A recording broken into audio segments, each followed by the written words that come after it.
Hiya folks, hope you're doing well. Just a quick video. I've got to share this story. I was watching this episode of R//, and it's Nuclearrevenge. Husband replaces cheating wife's lube with poison ivy. Oof. Oh, so funny. So incredibly funny. Oh my lord. He met this girl when they were at school, I do believe, and they were together for 2 years and got married. Big, massive wedding. He thought she was the one. And she comes to him and says she's been invited to attend, I think it's a course or something, or do some sort of training in Jamaica that lasts for 6 weeks. And he thinks, yeah, go for it.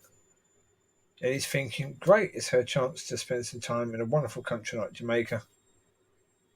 Yeah, for 6 weeks. He said, yeah, I'd miss her, of course, but what a wonderful opportunity for her. He says, then he got a message from one of the other students, where the student said, I'm sorry to say this, but your wife and the professor have been having an affair for a long time, and that really is what this whole thing is all about in Jamaica. Of course, the bloke didn't believe it. Then, after a few weeks, he started looking into it himself, and his wife had come back. She was looking for a phone, didn't see any messages. There was a few voicemails, and the voicemails were the professor laughing and joking about this man and how they've been having sex in this man's bed without him knowing about it, and cheating on him without him knowing and making him look like a complete fool.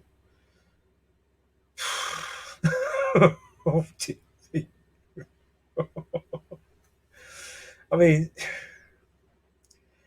you're cheating with this man's wife, right? You're encouraging her to cheat on him, which is a nasty thing to do. Then you're trying to laugh and joke about it as if it's a fun thing. Oh my lord. Oh, what a stupid person. What an incredibly stupid individual. That is just insane. How can they do that? Absolute morons, aren't they, really?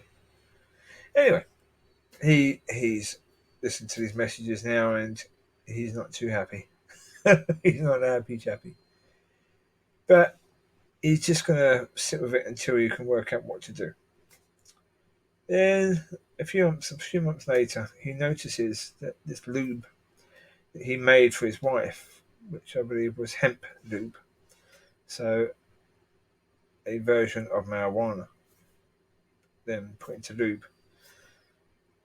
was going down, and the stuff that he made, and he made it for the pleasure of he and his wife. And so now he is truly peed off.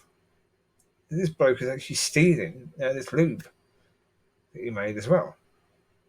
He says earlier that he had the professor come round, he smoked his weed, he drunk his beer. He thought the professor was a friend of his, and then he's doing this. So he gets this idea. He says, right, okay. He says, right, we've got some poison ivy in the garden. I'm going to mix some of that with this lube now. That'll sort them out.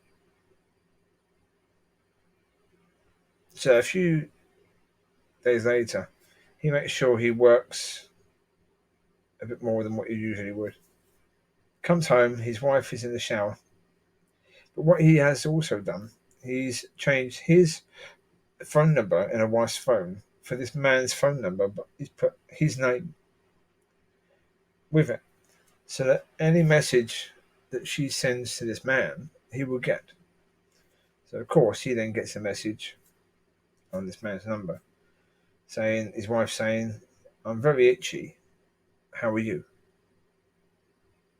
And then he replies back as if he was a professor, saying, oh, I'm sorry I didn't mention, I've got herpes.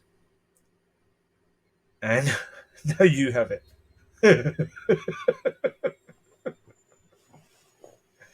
Well, yeah. Then, of course, she screeches, thinking she's now got herpes, and the spoke to her. Then he sends another message to his wife from the professor, with the professor now saying, yeah, sorry about that. Sorry about the herpes stuff. But he's now met someone else who's a younger student, and they're starting to hit it off. So he's going to end things now with this woman. Thanks for the good times, etc., etc. Oh, and this woman's going ballistic. She storms out the bathroom. She sits down next to her husband, has a cup of coffee, picks up the keys, doesn't even say goodbye to him, just picks up the keys, storms off. This man then gets hold of his wife's computer. He deletes it. He reformats the computer completely, the drive, getting rid of all of her college work, all the stuff she needs to hand in, her dissertation and everything. And then he goes to the college to listen to the conversation.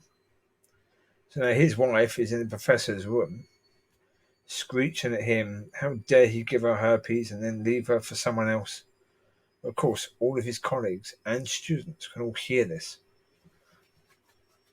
So the professor is acting quite confused as to what's going on.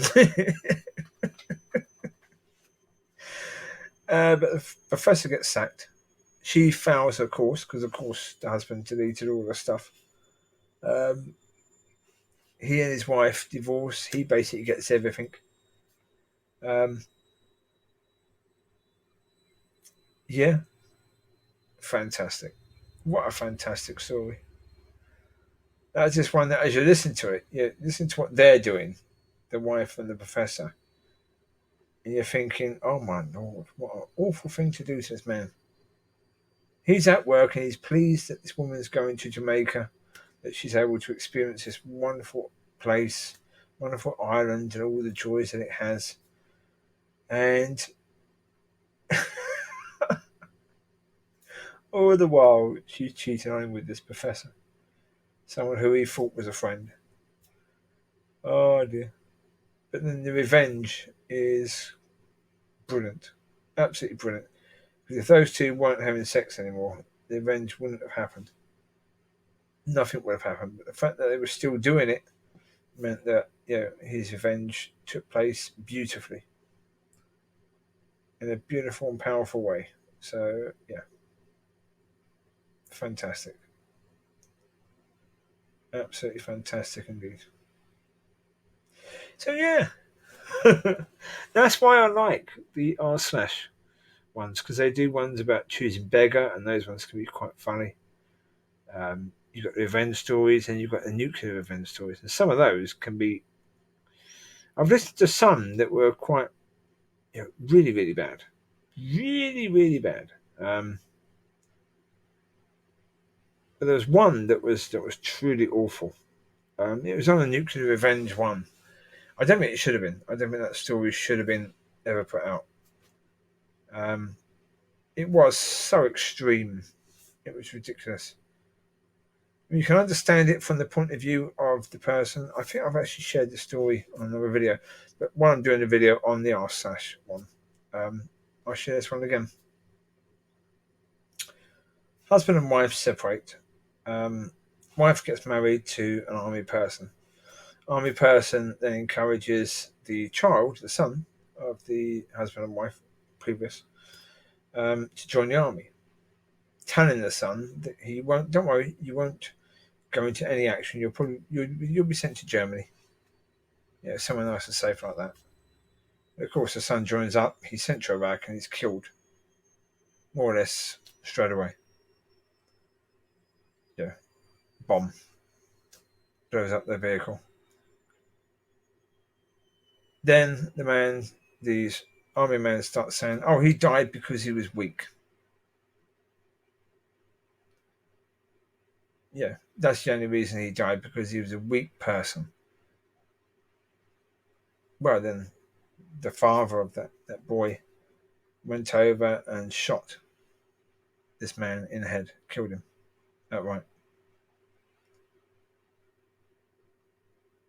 Of course, he blamed him for the death of his son, and then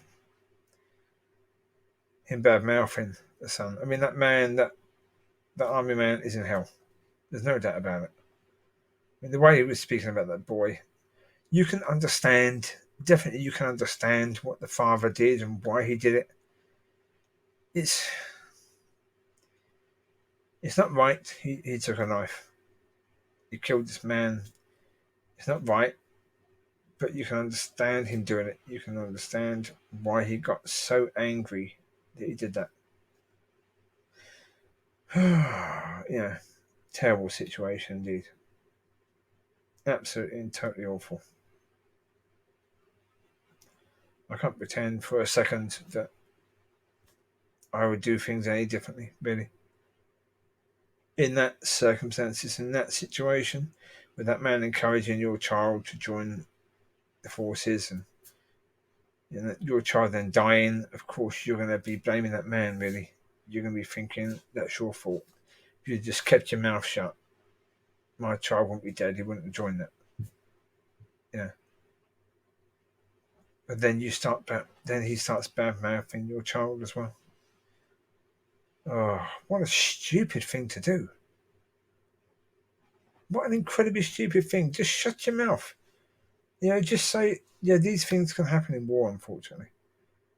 Just say, I didn't think he'd be sent there.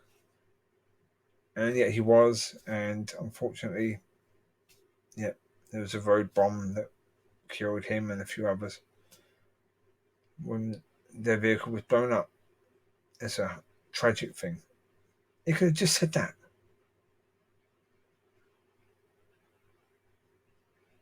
But then, obviously, the chap who does the videos then said he feels sorry for the wife because she lost her son, then she lost her husband, then her ex-husband went to prison. I'm like, no, excuse me. This man was telling her child to go to the army and that he wouldn't be going to war, he'd probably be going to Germany. She had every chance to say to him, shut up. Yet she didn't. Then after her son was killed, this man was bad-mouthing her son. Again, she had every chance to say to him, you, shut up. What do you think you're doing talking about my son in such a way? But she wanted to be the dutiful wife who basically kept quiet even though she was seeing nasty things happening. Well, there you go. I don't feel sorry for her. I feel sorry for the man who shot the man. He lost his son, then he lost his freedom for a while.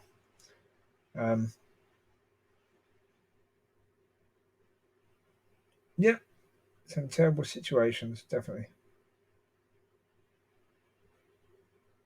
First one is, I will include the one about the lube. The man putting the poison ivy juice into the lube. I will include that in this video. Yeah. I mean, stuff like that. I mean, there's a lot of ones that are absolutely brilliant. Really, really funny. I say there's other ones that are just wrong. But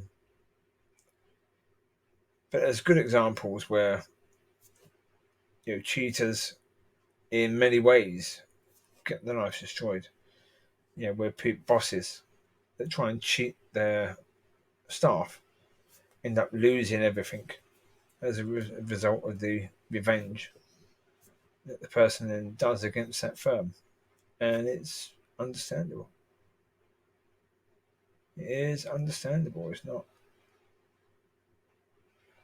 I mean, that one, some people are clever the way they do it. And when you hear the way they've done it, it's genius. Absolutely clever. Brilliant. Well done. But of course, you don't want bosses. Bosses shouldn't be cheating their staff. That money.